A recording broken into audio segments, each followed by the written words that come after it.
Ardii keenya Afrikaa dabalatee addunyaa kana irratti amantaawwan ajaa'ibsiisoo fi dinqisiisoo ta'an hedduutu jiru. Qophii keenya har'aatiinis isaan keessaa amantaawwan ajaa'ibsiisoo ta'an 7 waliin ilaalla. Turtii gaarii.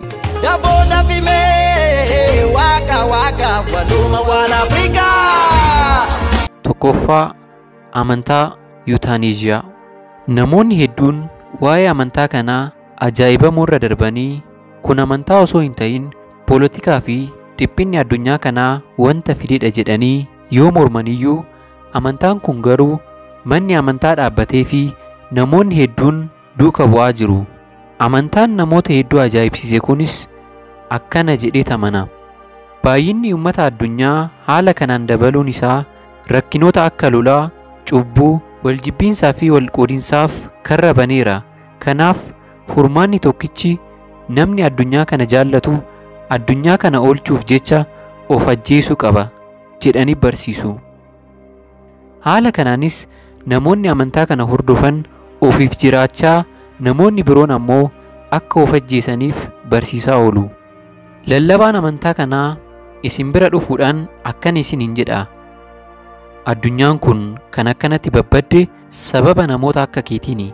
Kanaafuu maaloo of ajjeesitii qulqullaa'i. Akkuma beekamu baay'inni uummataa addunyaa irratti haala saffisaan kan dabale yommuu ta'u, hanga har'aatti poolitikaadhaan iyyuu erga of ajjeesaa jedhu dhaga'uu baannullee namoonni kun garuu mana amantaa bananii namoota barsiisaa jiru. Lammaffaa, Igleeshiyaa Maaraadoonaa. Amantaawwan ajaa'ibsiisoo jiran keessaa kan hunda caala nama dinqisiisu isa kana jechuun keessan hin oolu. Bara 1998 kan dhalatee fi biyyoota 60tti duuka bu'oota hedduu amantaa qabudha. Kan hundeeffames akkuma maqaa isaa irraa hubattan tapha kubbaa miilaatiin nama addunyaa irratti beekamoo ta'e Maaraadoonaa sababa godhachuudhaani. Isin namicha kana tapha kubbaa miilaatiin beekamoo ta'uu isaa beektu ta'a. Addunyaan garuu maqaa isaatiin mana amantaa ijaartee guyyaa guyyaadhaan isa kadhachaa oolti.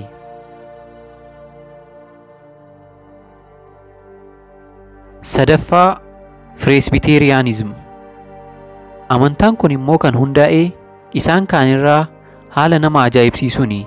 Koomeediyaaniin Joorji Kaarlin jedhamu guyyaa tokko yommuu barsiisu, namoonni yommuu du'an lubbuun isaanii ol ka'iinsa tokkorra qubata. Namni tokko wanta dheeraadhaan yommuu lubbuu isaanii tuqe, lubbuun namicha sanii akka haaraatti foon nama biraa keessa seenuudhaan jiraachuu jalqabdi jedhee namoota bohaarsuuf yommuu dubbatu, yeroo sanatti qoosaa isaatiin namoonni kolfuu baatanillee yeroo booda garuu namoonni hedduun qoosaa isaa akka dhugaatti fudhatanii itti amanuu jalqabaniiru. Galgala tokko namichi qoosaa akka tasaa dubbateen namoonni kumaatamaan lakkaawwaman akka amantaatti fudhachuun ittiin bulaa jiru jechuun waan nama ajaa'ibsiisu qofa osoo hin taane gowwummaa namoota tokko tokkos kan agarsiisudha. Namoonni amantaa kana hordofan keessattuu nama akka fira isaanii du'ee kan dubbatu, kan taphatuu fi kan kolfu yoo argan akka firri isaanii sun akka haaraatti lubbuun deebi'eetti amanu. Nama sanas akka fira isaaniitti cimsanii jaallatu. Afraffaa, Kaandoonabil. Amantaan ajaa'ibaa kun immoo teessoo isaa ardii keenya Afrikaa kan godhate yommuu ta'u, isaanis waaqa kabajuuf daansiin barbaachisaadha jedhanii amanu. Amantaa kana biratti waaqa waaqessuu fi galateeffachuudhaaf wanti barbaachisu tokkoo fi tokko daansidha. Itti dabaluunis waaqa isaaniitii albuudota, biqiltuuwwanii fi horiiwwan akka qaalitti ni dhiyeessuufi. Kan nama ajaa'ibsiisu immoo amantaa isaaniitiin wanti lama hin jiru. Balleessaa fi hojii gaarii wanti jedhu hin hojjetu. Hojii jibbisiisaa akkamiyyuu yoo hojjette waaqarraa si barreeffame jedhama malee balleessiteerta jedhanii nama hin adabani. Kana jechuuf fakkeenyaaf isin osoo amantaa kana jalatti bultanii nama ajjeestanii yookaan ammoo naannoo sana barbadeessitanii waaqarraa barreeffameef jedhaniiti yaadu malee balleessite jedhanii si hin adabani. Shanaffaa, Vaamaadahana. Biyya Maadaagaskaritti amantaan amanamu kun ammoo namoota du'anii fi namoota lubbuun jiran gidduu walqunnamtiin jiru addaan hin cinne jedhanii kan amanan yommuu ta'u, haala kanaanis namoota du'anii awwaalaman iddoo awwaalaatii buqqisanii baasuudhaan sirni daansii ni dhihaataafi. Guyyaa kanattis shittoo, wayinii, nyaata baay'ee mi'aawaa ta'anii fi kan kana fakkaatan namoota du'aniif ni dhihaata.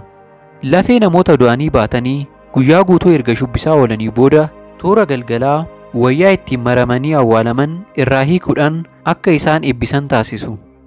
Haala kanaanis namoonni du'an sun akka gammadan amanaa lafee isaanii waliin shubbisaa oolu.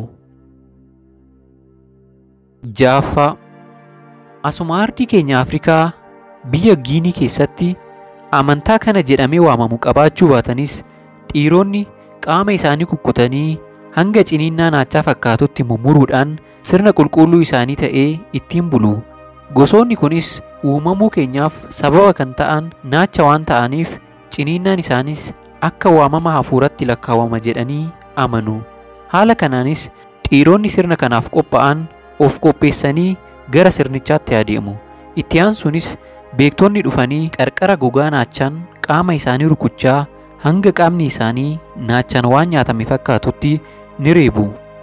Kunis isaanii sirna qulqullummaa ta'ullee namoota akka keenyaaf garuu ajaa'iba guddaadha. Torbaffaa, hafuura poostaa balali'uu. Amantaan kun immoo barsiisa saayinsii kan falmu yommuu ta'u, innis namni jaldeessa irraa dhufe barumsa jedhu sirnaan morma. Haa ta'u malee waaqni isaan itti amanan roogni isaa poostaa akka fakkaatu ni amanu. Amantaan kun addunyaa mara wal gahuu irraa hafee barumsa maddiitti akka barnoota tokkootti akka kennamuuf hojjechaa jiru. Nama Henderson jedhamuun kan durfamu amantaan kun booda irratti intarneetiidhaan beekamuun babal'achuu eegaleera. Itti fufuunis Henderson raagaa isaanii godhatanii iddoo adda addaatti mana amantaa ijaaruu danda'aniiru. Waaqa keenya poostaa fakkaatu jedhaniis ni galateeffatu. Walumaa galatti namni kamiyyuu amantaa fedhe mirga amanuu ni qaba. Eenyullee wanta fedhe yoo amane ati sirrii miti jechuuf mirga hin qabu. Yoo itti fakkaate mirga dhagaa amanuus ni qaba. Nutis qophii keenya kanarratti isaan sirrii miti akkas gochuu hin qaban mirga ittiin jennu hin qabnu. Kan dhiyeessines wanta nu dinqisiise kana isinis ilaalaatii ajaa'ibsifadhaa jechuuf malee amantaa kamiyyuu tuquu barbaannee miti. Hanga qophii biraatiin walitti deebinutti nagaatti.